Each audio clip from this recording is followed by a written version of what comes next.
Greetings, nerds. This is SNN Nerd. I'm your host, Sarah Belmont, and with me, as always, is our Mr. Producer, Will Polk. How are you doing tonight, Will? Doing very well, Sarah. How are you doing this Monday evening? You know, I thought we were just going to talk about two things tonight, and then I don't know what happened well, a lot happened today. Yeah. It's like Batwoman knew we weren't going to cover it today. Yeah. And then it forced us to, in a weird way. It did. Yeah, so we were planning on taking just a week off of Batwoman, and then we get the news last night from the episode, as well as news reports about the ending of last night's episode, that Wallis from Krypton is going to be joining the cast as Kate Kane. Which is crazy, because I keep thinking about how last April, when it was announced that Ruby wouldn't be coming back, there was immediate recasting rumors, and her name was like at the top of the list. And yep. I know you and I were like, oh yeah, that makes a lot of sense. Do it now. Yeah, exactly. And apparently, I think I was reading an interview in Entertainment Weekly today from the showrunner Caroline Dries about the recast, and she actually noted that I think she has sent in an audition tape for Kate, and she was really in the early running to be cast as Kate. Then, of course, they changed directions and decided to go with Javicia and change up the story. Instead of doing a recast, creating the character of Ryan. Right. I mean, it's a weird thing, because this season it hasn't been the best start of a season. It's been kind of middle ground, because there's this inevitable presence of Kate Kane and who she is. And we noticed a lot of the things that were working last season because of relationships and dynamics where Kate were not working this year. At the same time, Ryan has taken up the mantle and telling her own story, and really is the lead. So it's like, okay, so at what point what is going to happen? And I kid you not, Will, but I remember, I think it was last week, where you were just like, okay, so when is enough with the Kate Kane stuff? Like, we know she's not being recast. But at the same time, I was watching the episode today, and I liked the beginning. It had a rough middle, but I liked the ending as well. Yeah. And I think that this might be the solution in a weird way. I think that they are going to, by integrating her back in, they're not going to take anything away from Ryan, but they're just going to add to this feeling that Ryan currently has of being, it's like going to add a layer of that imposter motif that Ryan already has.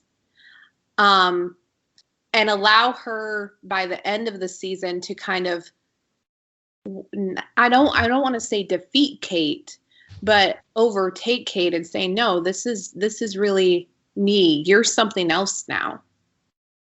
You're someone else. You have to go to an island and figure it out for 5 years. Yeah. Go to an island. Definitely.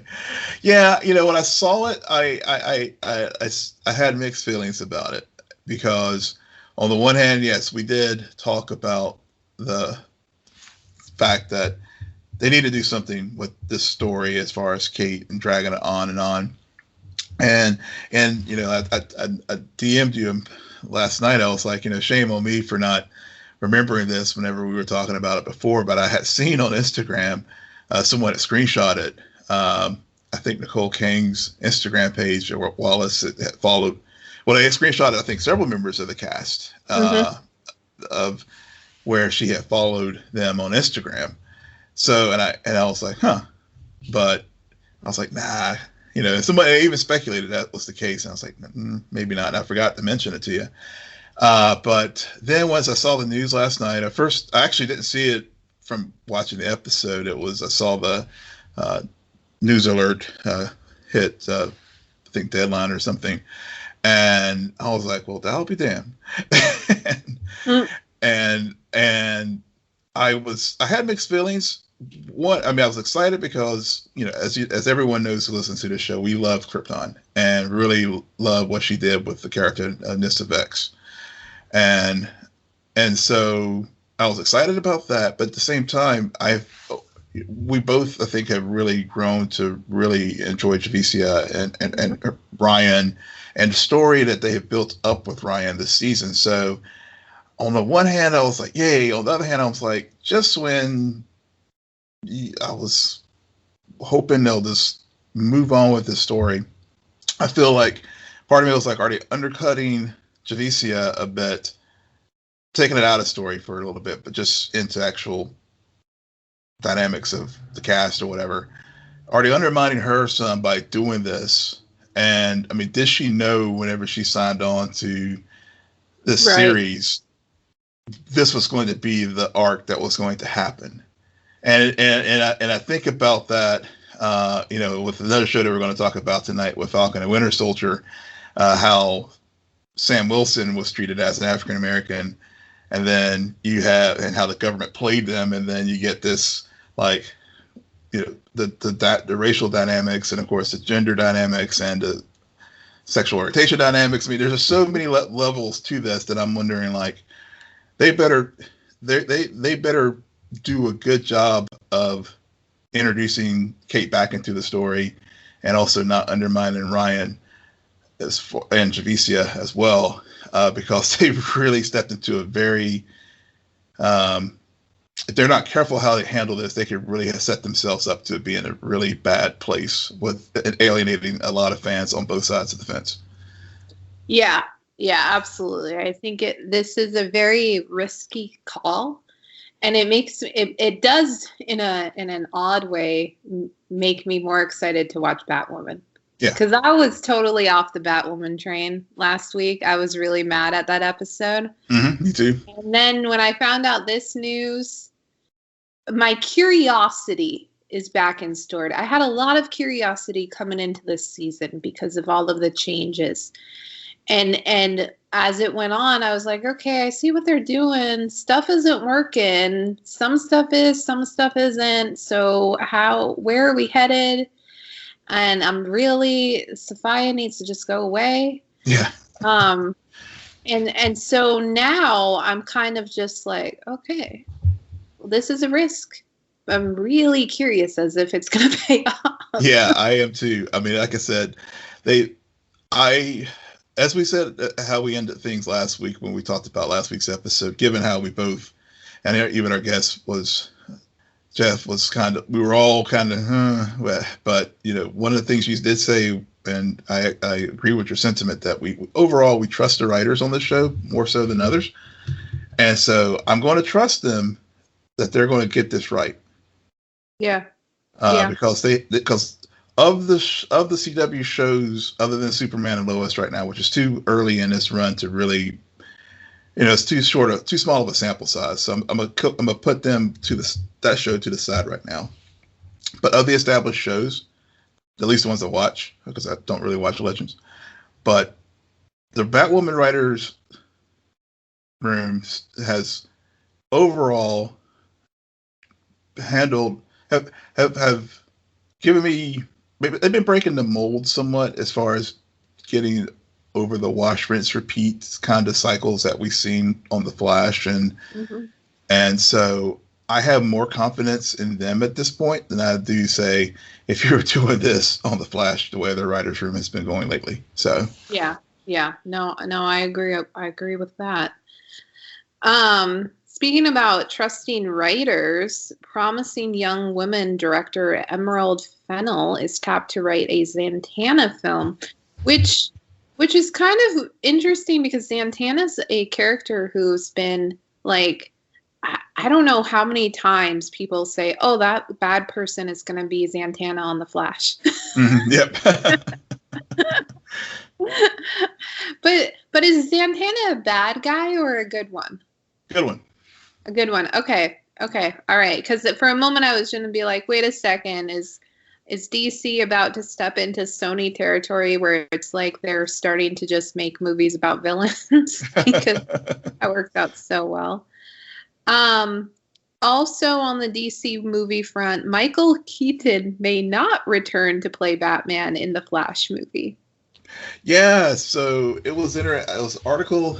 He was being interviewed for an article in Deadline, and it was about, I guess he's in the trial of the Chicago 7, and they were noting that in this article, it was one of many things they were talking about as far as he could be like one of the third actors or whatever to hit this SAG Award slate as far as ensemble pieces. And within the article, they cover a lot of things about his career and stuff. And he talked about the Flash movie. And he talks about it, and he's like, yeah, I've seen this stuff on social media. And yeah, I am he was like, I'm looking into it. But one of the things that really stuck out to me in this interview was he was like, if I'm going to have to up and go to London to film this thing, I've got to keep an eye on COVID, because he is older, and so that was part of his reticence in saying, he's like, look, I'm not being coy, I'm not being funny or trying to string you along. I haven't signed on to this film yet. So he's open to playing and returning as his version of Batman, but it's not a done deal at this point. So freaking weird. Yeah. I mean, when the news first broke about him being on board and signed up for this, and then all of the rumors starting, very much like Spider-Man, where it's like every Spider-Man who's ever played Spider-Man is going to be in this movie. Mm-hmm. I didn't believe it, but then everybody was so adamant, like, no, this is happening. And now we have the Snyder Cut, and after watching the Snyder Cut, it's just like, okay, well, we see what's happening. So to get this news, especially right after Snyder Cut weekend, yeah, DC does this crap on purpose. I don't know why they do it, but you can't make this stuff up. Yeah. I think it's just bad. I mean, I don't know if it was anything other than this really bad timing for this Deadline article to drop. But I mean, yeah, because he also talks about his playing the Vulture in the MCU, and how he enjoys these types of roles and stuff, even if he's not like steeped in the lore. But right. It was very. I did post it on our socials. It's a very interesting interview if you like to read some more long form stuff, and it really gets into a lot of things about his career and wearing the bat suit and the right circumstances to come back and portray his version of Batman '89 in the Flash movie. Yeah, I'll believe it when I see a trailer. Yeah. At this point, I don't believe any of these casting rumors anymore. Even if it shows up in the trade, because I think this one did actually. The Michael Keaton thing did show up in some of the trades too, so it wasn't like just rando bloggers saying, "Oh yeah, I have a source that tells me this is happening." Yeah. The next thing they're gonna say is Mephisto is gonna play Batman, and I'll be like, yeah, I believe that. Yep. Oh my God. One more bit of news: a Hawkeye spinoff has been announced, called Echo, and is in development at Disney Plus, because Disney Plus is the cash cow that keeps giving right now. Yeah. So, I mean, this is pretty. When I saw this today, I wanted to add it to the rundown because I saw it in Variety, and it is in early stages. But Echo is one of the characters who is going to be in the upcoming series. The character's Maya Lopez. Is her character name. Is played by a new actress called Agwakwa Cox, and and so given that we haven't even seen the first frame of this new show, I guess Disney Plus is feeling pretty bullish about how these MCU shows are going to continue to perform on the platform. And just looking at the Falcon and Winter Soldier debut this weekend for that platform, being the highest streaming premiere for Disney Plus, that includes Mando 2 and even WandaVision. I guess they're feeling pretty good. So it'll hold. Yeah, I guess Falcon and Winter Soldier premiere will hold the record until Loki comes out this summer. Potentially. Yeah. I mean, the thing about WandaVision is it was such a high concept. Mm-hmm. I had a feeling that it wouldn't be a straightaway hit because this is the first dose of MCU. Yeah. Those characters, we know them, but they're not even as well known as Bucky and Falcon. I mean, it's just different, and especially that very first episode. I know a lot of people are just like, I don't understand, but then it progressed. Right. Meanwhile, Falcon and Winter Soldier, it is the concept very similar to any traditional comic book movie we've seen. Now it has a lot to say, and we'll get into that in a moment. But it's still like commercially, it appeals to a lot more of masses than I would say WandaVision did. You were even on the fence about WandaVision. I was telling you, no, Will, it's gonna be great. Sarah's gonna grade on my gravestone. It was even announced you were skeptical. Yeah. Oh, I was. I really was. But thinking about it now, and especially now that we had the premiere of Falcon and Winter Soldier, and thinking about how originally Falcon and Winter Soldier was supposed to kick the things off after Black Widow movie last year. I'm glad. Actually, I think, and of course now we can say this with the benefit of seeing how things have actually unfolded, but I think it actually, in a weird way, COVID actually worked to both of these series' benefit. Oh yeah, absolutely. I mean, I think that's what's really happening right now, and we've talked a little bit about this last week with the CW verse lineup, is you're seeing multiple writers' rooms pivot in the face of this pandemic. Yeah. And across the board, you see it in all medians where some are even incorporating COVID storylines, and that's how they get away with their actors wearing masks all the time. And then in some instances, it's just like, well, it delayed shooting, which means that we have a lot of time to spend rendering CGI. Snyder could have used a little bit more time, in my opinion, but we'll get into that. But let's kick things off with Falcon and Winter Soldier. We got the first episode, New World Order. Very Sam Wilson heavy. I'm not mad at it. Mr. Anthony Mackie looking very, very fine, very appreciative of him. And he's doing some action. The Russos did not direct this episode, right? No. Because the action sequence, the opening action sequence with Sam, I'm just like, okay, this is pretty much Winter Soldier, but Falcon. Like it's a very similar setup of, you think that this guy, he's kind of like very limited in what he can do, and they just pulled out all the tricks for him in that sequence. I love that sequence. Obviously it is what fans come to expect, but it to me, it was like reintroduction to Falcon, and in a way that really, because obviously when we had these characters like Falcon and Bucky and others show up in the feature films, they are supporting characters and treated as such.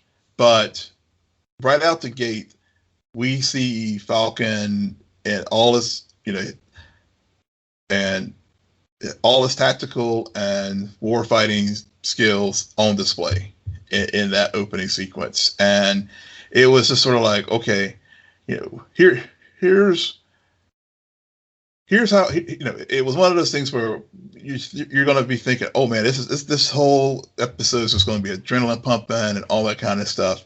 But actually, after we got that initial action sequence, we really got a lot of character moments and character development the rest of the episode. So, it was sort of like, okay, we're going to give the fans what they want right out the gate, and then the rest of the story, we're going to really get into post-blip world for Bucky and Sam.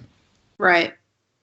Which, now that I'm thinking about it, it's not only post-blip world. I mean, that's the connective tissue for the MCU at this point. Mm-hmm. However, it's interesting that when we first meet Sam in Winter Soldier, he's a vet. He is no longer active military and out of service. But seeing this opening sequence, your initial thought is, oh, you're still part of the fight. Like, you're still military. Mm-hmm. And he mentions he has government contracts now. Yep. And so that's how he's able to still. So it's almost as if this whole saga with Captain America has reinvigorated him on continuing that fight and not having come home yet. Mm-hmm. Right. And you see that play out a bit with his sister, where he tries to come back and she's just like, dude, you left. Yeah, you're still gone. Yeah, like, you disappeared. Well, wait, no. Did Sam disappear? He did. He did. Yep. That's right. Yep. He was. Yeah. Yeah. Sam and Bucky both disappeared. Yeah. But then on the flip side, you also have Bucky, who is basically Steve Rogers, except the reverse. Yeah. Because he's a soldier too, who's faced combat, was in a world war and all of that. And yet he's also been on the other side as the villain, as the enemy with Hydra. Mm-hmm. And so now we're seeing him with his lovely psychiatrist work through those issues of righting those wrongs. Mm-hmm. And I love the list parallel. Yeah. I love, yeah. So you're really telling me the Russos had nothing to do with this first? I'm telling you, I mean, Marvin Spellman, I think, is the showrunner, and yeah, he may have taken he's taken the construct that the Russos have built with the last few films, but he's taken it and moving it forward because, because obviously with the TV series now, you have the opportunity to really get into the layers of these characters, and so, to your point, like with, for example, Bucky, mm-hmm. and the list, and tying his list of amends now to his list of assignments that he had when he was Winter Soldier, and I love the checklist that, yeah, you're right, with the psychiatrist, like, what do you do whenever you get into these scenarios? And I think it was like a 3 or 4 point thing he had to check off on whenever he was doing his now good work as part of his pardon. Don't break any law. Don't hurt anybody. Yeah. Yep. Well, it's not only the list is not only a motif for that, but it also, Steve Rogers had a list at the beginning of Winter Soldier. He did. A different list of pop culture. That's right. Because that's right. I had forgotten about that. Thanks for reminding me, because now Bucky we're seeing hip 106-year-old Bucky, sort of going through that journey that Steve had to go through when Steve, to your point about Steve's list that he had. Right. Yeah. Well, I think it plays also onto the idea of soldiers returning home. And sometimes it's an adjustment just to get back to normal and live a life without being a soldier. And that was very much Steve Rogers. And then with Bucky, it's more about his life will never be normal. He has way too much PTSD, and Hydra fucked with his head. But now he has this list, and it's not about it's about finding peace. Yeah. And that was another clever thing that I didn't see coming was him and the older man who turns out to be the father of one of his victims as Winter Soldier. Yeah, that one got me. My daughter and I watched the episode together, and we just kind of looked at each other. And we were like, "Whoa!" Yeah.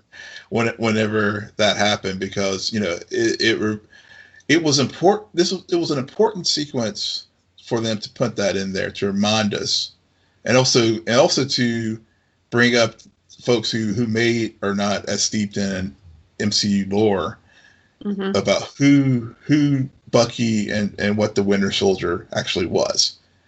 Right. Because when that sequence first happened, it kind of threw me for a loop. I'm like, wait a minute, did he have a relapse? Because we got the long hair and all that. Yeah.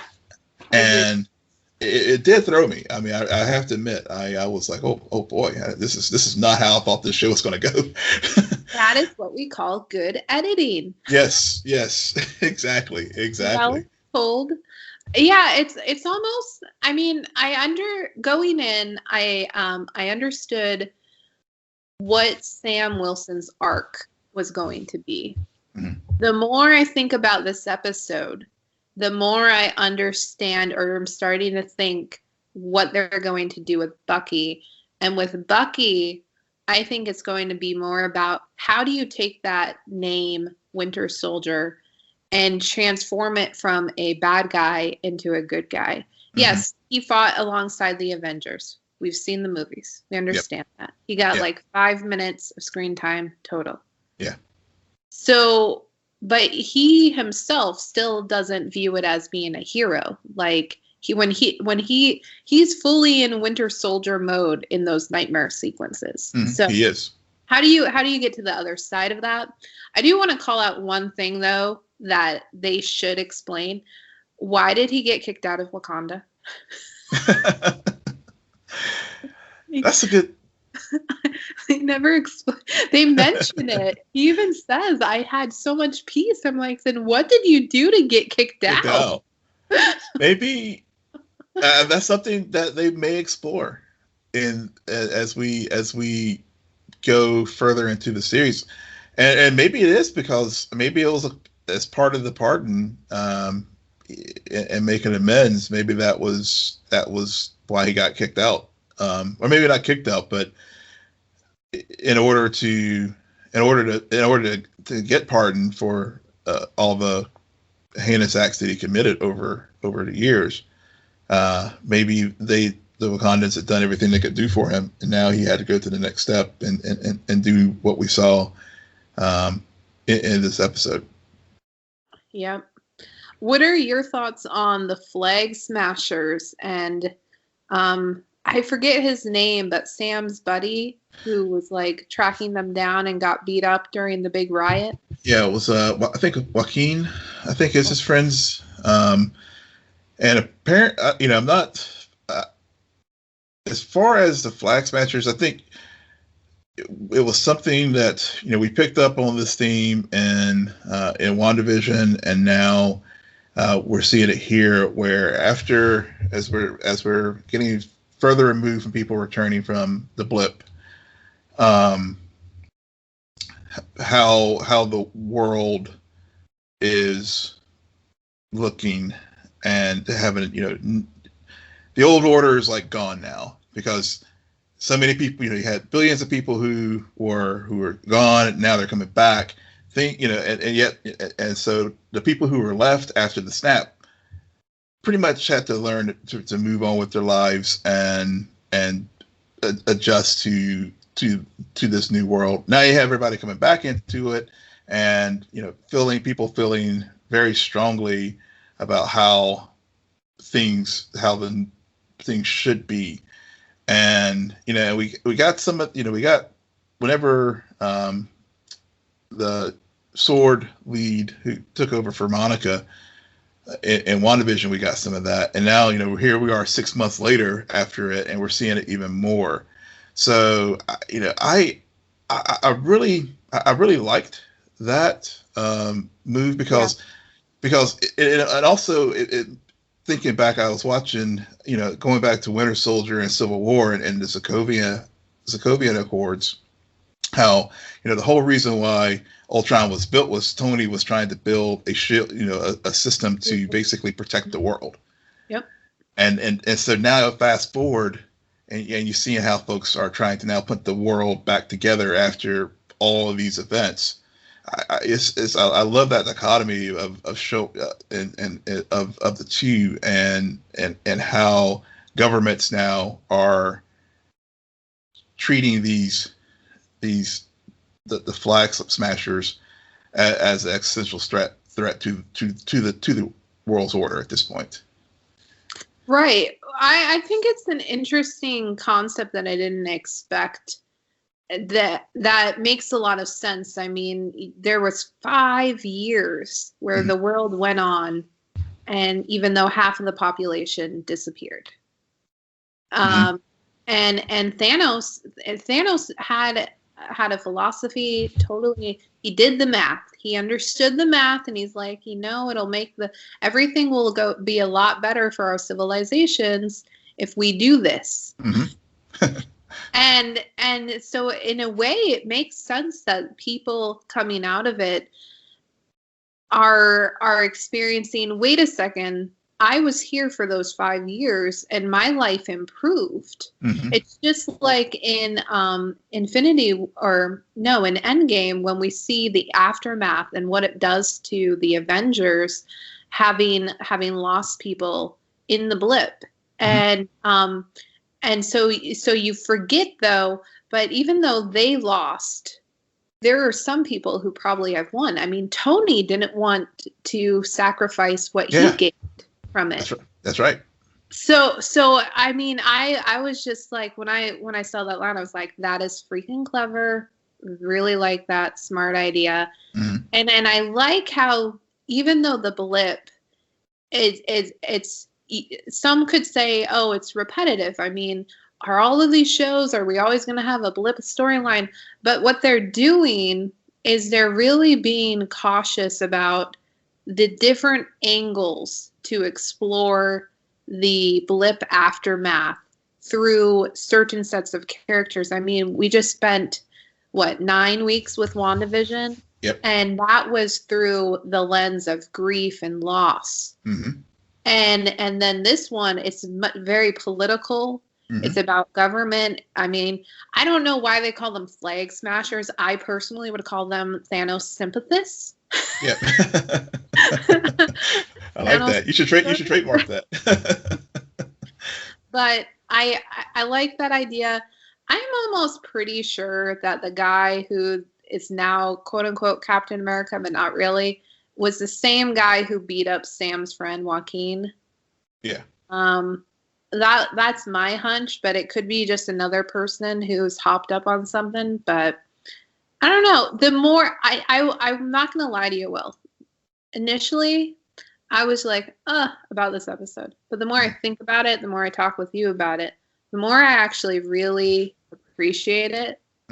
And I think a lot of us should go and do our homework and rewatch Winter Soldier. Yes. I agree. I mean, I really, you're right. I mean, this show has so, like I said, that when we first started talking about it, it comes out of the gate like what you expect for the MCU. But then whenever we have stopped and really pause and talk about what's actually going on, I mean, it's a very layered and nuanced view of the world after Endgame, and you're right. I mean, it is. yeah, I mean, if they're going to use this as an off ramp, the blip being an off jump into different stories. So yeah, we had Grief. This one, I think it's finding yourself in this new world. For example, Sam, because it picks up on his line when he talked to Steve at the end of Endgame that this doesn't feel the shield feels like it belongs to someone else. And so we're going to have that journey with Sam, which we all saw that one coming. Even though, again, to your point, editing and clever advertising, we were thinking Sam was going to be coming out here with the shield and doing all this fun stuff at the beginning, and come to find out he's donated the thing to the Smithsonian because, that's not, I'm not Cap. So I and seeing him and Rhodey, especially, given how what all had transpired in their relationship with Civil War. Mm-hmm. And when Rhodey showed up, that was another moment where I was just like, oh damn, Rhodey's here. And to your point earlier about the military and preserving things, because it's, Rhodey is there to basically preserve the current order of things, where these flag smashers are there to destroy, to break down all these nationalistic tendencies and barriers that the old guard is still trying to hold on to. And then but also just seeing Sam and Rhodey there together, and just having two prominent African American characters as the lead in the show was also very striking to me as well. I mean, it definitely wasn't lost on me when I saw them together, and having that moment, and them trying maybe to, and as far as the two characters trying to rebuild their relationship, given that Sam is a contractor who is doing all these missions for the U.S. government. Yeah, well, I mean, both of them are so similar. Like, they both experience very similar things between Endgame and Infinity War, where they lost their quote unquote hero, their best friend, the person who they looked up to, who they were sidekicks to, and now they're trying to figure out their new world order as not the sidekick but as the hero. Yeah. And they're both military men. That's another thing that stuck out to me. Mm-hmm. I really like that theme of, like, yeah, Rhodey is cool to add on, but I think because he comes from that military background, it makes all the sense of the world, because we've just talked about how the main characters in the show, there is that military background, and so similar ideas about PTSD and being a soldier and returning home and what that means. So it's just, this is why MCU is just so good, because even when I think I'm not really into something, the more I talk about it, the more I'm like, damn, this should be commercial popcorn watching entertainment, and yet it is freaking layered. It is as shit, and we're just getting started. So I totally agree with you. Totally agree with you. But that's the thing. I mean, it's so. Yeah, I got into a dialogue with some folks on Twitter over the weekend, about a show, and really, and thinking about that, and thinking about how we were discussing this, you can have both, be entertained, because I was very entertained. Whenever this episode ended, I was like, what? I want more. And so, but also have good, just solid storytelling where it's just such, and we haven't even gotten to the financial issue, the issues with Sam going to the bank, and all the, the discrimination that he was like walking in there. I'm like, hey, I'm an Avenger. And then, he has a situation that happens with him there, as well as just, I thought about our conversation we talked about on Superman and Lois about, the money, and, how does the Avengers get paid, and how the superheroes manage to do all these things. And Sam, used to being literally saving the universe, and then now he can't even help his sister out with saving their family boat. So right. It's just such layers and such new such textures with these stories, and I'm just the next 5 weeks, especially how the episode ended with the introduction of U.S. Agent, and from what I've read about how they're going to differentiate how the character is in the comic versus how they're going to utilize the character in the MCU. I'm just really looking forward to this, and it was going to be probably at the end of the 6-week episode to be like, man, come on, give us a second season. We do have another thing to get to, yep. And we're running a bit low on time. But I will say this as a point of transition. The MCU, we never need a 4-hour cut of something.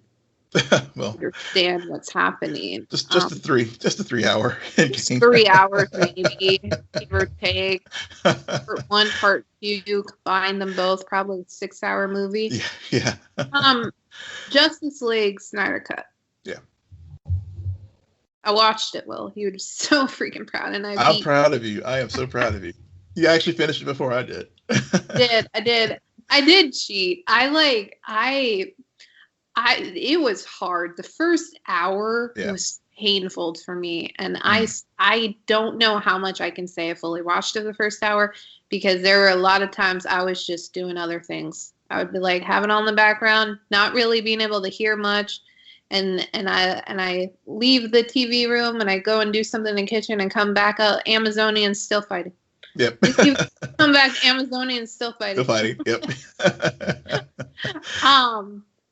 But I'm glad I stuck with it, because the third act, and I'm going to say the third act, so the last few chapters and the epilogue that would never end, I actually think worked. Mm-hmm. And were probably the best part. Mm-hmm. Now I can't claim to have seen the original version of Justice League. I've seen bits and pieces, and I've seen enough to be able to say in a lot of confidence that third act is very, very, very different. Yeah, it is. It is. There's a lot that is missing. Yeah. And nobody ever wants to see again. And it's just like, okay. But yeah, I actually got up and stopped what I was doing and came and paid attention for a good half hour. I think it's about an hour, but anyway. Yeah, actually, I have to say I actually enjoyed this film. I went into it low expectations because it was one of those things where it had been such hyped and talked about and everything, but and I barely remember the theatrical cut. I mean, I only watched the theatrical cut one time, and I was like, okay, I'm done with it. So, but and there's plenty of articles out there that can get. I mean, there's some that gets into like the 45 different changes between the theatrical cut and the Snyder cut, and there's also, I thought the Washington Post did a good 7 key things that were different between each, and I agree with those 7 key things, and most of them were in that final act, the final 2 chapters. What I liked about it the most was from what I do remember of the theatrical cut and the Snyder cut. Obviously, obviously Cyborg's story, and the Flash story, mm-hmm. and also having watched this after Wonder Woman 84 and seeing how Diana, because if you think it as far as continuity, clearly the Snyder cut was obviously present day versus we get the present day Diana. and seeing her come full circle as far as being comfortable with herself in the world as Wonder Woman versus, you know, what we saw of the character in Wonder Woman 84. It really, I really appreciated what Zach did with these characters and really treating them, you know, the difference between the Marvel characters and DC characters is, you know, Marvel characters, their flaws are all on display. DC characters are treated like gods because, you know, quite frankly, they're almost godlike when you think of a character like Superman. Right. So you really got that through line, I think, in Snyder's vision as far as how he treated these characters versus how Josh Whedon treated these characters. Yeah, he also treated the villain a little bit better. Yeah. Even though there are a lot of points when they would do a close-up of Steppenwolf, and I'm just like, why is your face so tiny? Like, yeah. Juxtaposition the rest of your body. Why is your, like, little face just peeking out? And you have these, like, I'm sorry, it really is jarring to me sometimes. Yeah. But I did like this idea that he did something mm-hmm. and this is like a redemption mission for him. Yeah. With Darkseid. And so I think that motivation, like that's all you need. We just need something to understand why things are happening. Mm-hmm. And the villain is often behind it. So it's not about like, oh, I didn't realize that they were the bad guy. No, it's about understanding that motivation so that you're not constantly wondering, well, why is Lex doing this? Like, does he know? Like, huh? Yeah. So I think that also worked a lot. But yeah, your point about these characters for DC, godlike, very much emphasized mm-hmm. to the point where Batman was the smallest character on the screen in a way. Yeah. And I say that just because its contributions a little bit. He's gadget guy. Yeah. I think I can't take that credit for that. It was Leslie Jones and her live tweets of the Snyder Cut. I'm kind of mad at this movie because as much as I hated a good most of it, just because I can't stand the CGI that they used, mm-hmm. so bad for me. Mm-hmm. But I'm mainly upset at this movie because, and this is why I kind of was never on board with Snyder Cut. I don't like the idea that you're going to have all of these sequences in the 45-hour epilogue. There's a scene between Joker and Batman that at first I was like, oh my God, did I completely miss the scene? Because where is it? And then it appeared, and I'm like, oh, it's part of the 45-hour epilogue. Got it. Yep. And it's just a conversation, and that conversation should have been the entire epilogue. Yeah. Because I'm like, I want more of that clear setup for another movie, mm-hmm. and it's just, it pisses me off because I don't think we're gonna get it. Yeah, that I agree with you there. I felt like. Yeah, I mean, I felt like the epilogue really was like it was almost like a mini feature film in and of itself, because we especially the first part of the epilogue, I thought really tied in well with what we had just watched for the last 3.5 hours. Right, the cyborg father. The father, because that was the difference between, that was one of the noticeable differences between the theatrical and the Snyder. Theatrical cut, Silas Stone lives. This one, he sacrifices himself and so that was one of the things. And I thought that was Joe Morton's just dialed speech about everything and the images. I thought that was just it should have stopped it there. But then you tacked on that Joker thing, and I'm just like, damn, we can't, and we know we're not going to get more from this. That was where I was mad about the film. But Yeah. Well, that and then Martian Manhunter. Yeah. They act on that, and you're just like, wait, huh? Wait, we wanted the Snyder Cut, but this is just mean. This is mean. Spiteful. Yeah, because I heard Martian Manhunter was going to be in it, and of course we within the film itself he goes, John Jones goes and pretends to be Martha and helps Lois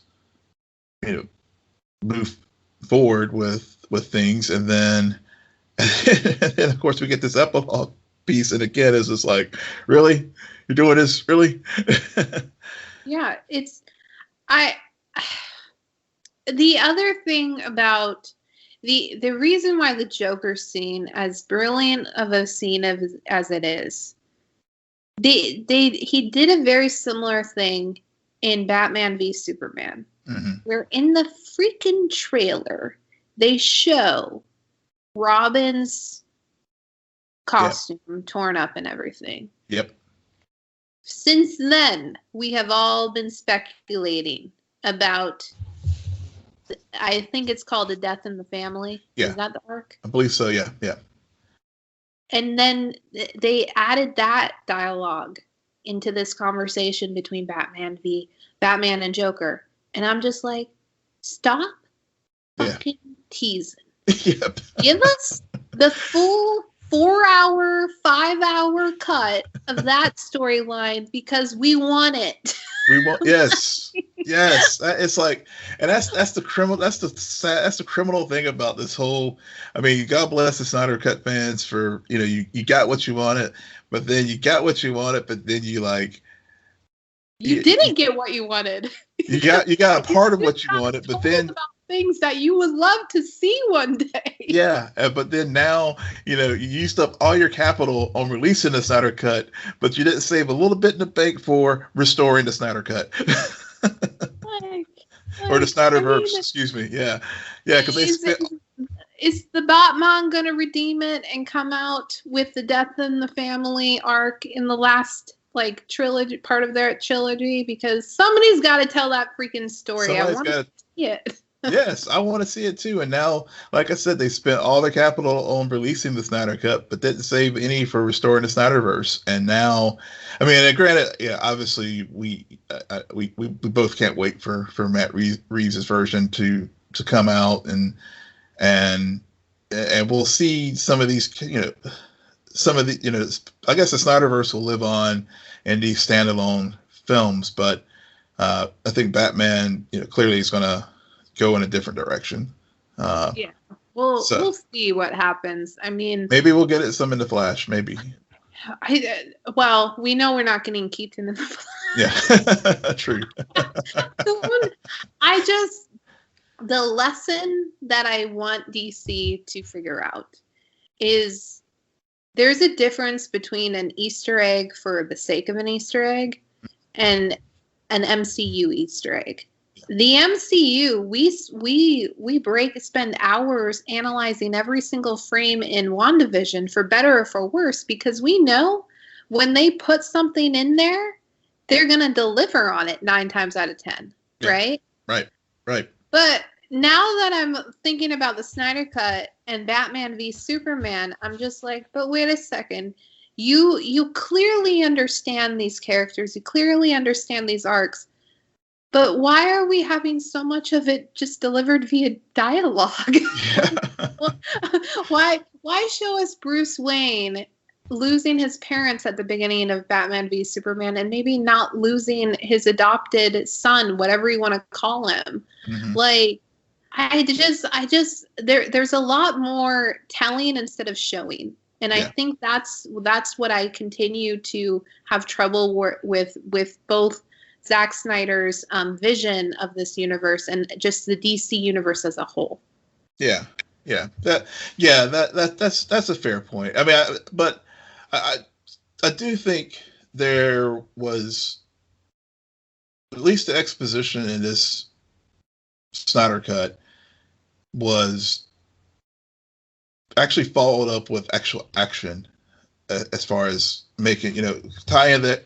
it was relevant to the story, and it wasn't just like a lot of talk, and we didn't get any, I mean, I guess instead of getting all the talk that we had in the Whedon cut of Justice League and the Snyder cut, all that exposition that was now spread out in the first 6 chapters. Oh yeah, because Snyder loves his action sequences that I could care less about. I'm talking more about when you, in your dialogue, you reference things to characters. Yeah. Telling the character you should understand this because this happened historically with this character, and you're just like, okay, so I'm being told to have empathy for a character as opposed to being shown. Mm-hmm. And so that I can experience that loss and that pain with the character and relate more to it.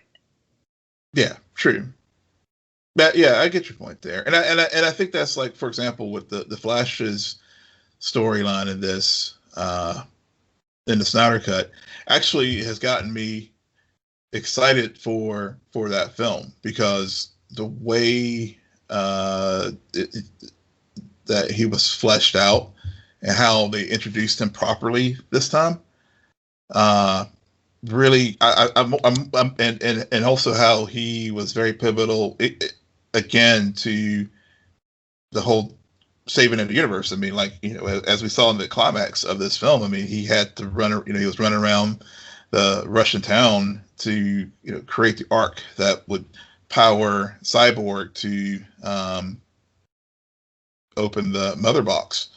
And to separate the mother boxes, and so again, it reinforces the notion that the reason why the Justice League in the DC Comics world is so important is, these are pivotal characters who really do have a role in shaping the larger multiverse, and in the Flash's case, obviously, the way they built the Snyder Cut really, I think, does a good job of establishing the story moving forward that we'll see in the movie, as far as his version, the movie version of Flashpoint.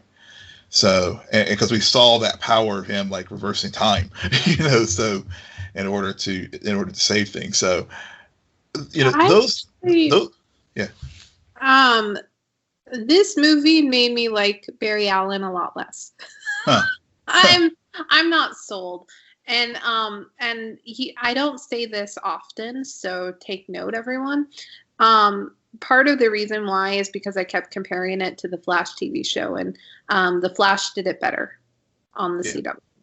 I especially his relationship with his dad. Oh yeah, definitely. I agree with that relationship during the Snyder Cut, and so I really I need to buy into that relationship.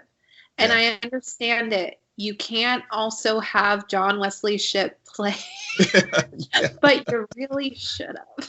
They should have, yeah. But no disrespect to Billy Crudup, but you're right. Now, I will admit that when I was seeing those scenes with Ezra and Billy, I was like, Grant and John, they do it better. I mean, there's just no ifs, ands, or buts about that. I will agree with you there. Yeah, I couldn't get over that one scene where he says that, hey, I got a job. My kid got a job. I'm like, oh my, take it down a notch. Like, what the heck is going on here? Yeah. Well, actually, Billy Crudup is out of the direction Snyder gave them during that. Yeah. Well, you know what? Come to think, the door has been open for John now, because Crudup has a scheduling conflict, so he can't be in the Flash film. So, thank God. Yeah, so maybe we can get Henry get John to do Henry in this one too. Yeah. Well, yeah, Henry, and then we got to find another Martha for the mother of the Flash. I know her name is not Martha, it's Nora, but still, that would be hilarious. Maybe in one of the timelines we go through, it can be Martha. Maybe. There we go. Yep. But yeah, I was kind of coming out of this movie. I was like, I don't care. The Flash movie is the only movie in the DC universe right now that I know is really happening with or without Keaton. So I'm kind of like, it's going to happen regardless, and we're going to talk about it regardless, but I'm also kind of indifferent on it. I don't have high expectations. I probably have lower expectations now. But then again, it's that unfair advantage. I'm taking however much screen time was in this movie, this 28-hour long movie, and comparing it against a TV show that has been on for 23 episodes, 7 years. Yeah. So it's hard, and the Flash TV show has also run itself into a dead end. So we'll see how fast Barry can run this time. Yep. On that note, we really should be wrapping up. Will, why don't you tell our listeners where they can find you? Yes, you can find me at Will M. Polk, WILLMPOLK. You can find me on Twitter at SJ Belmont, SJBELMONT. Please follow our crew on Twitter at CNN Nerd. Friend us on Facebook, follow us on Instagram, but most importantly, rate, subscribe, and comment on Apple Podcasts, Spotify, YouTube, Stitcher, or wherever you get your podcasts. Good night, Geek Out. You're welcome.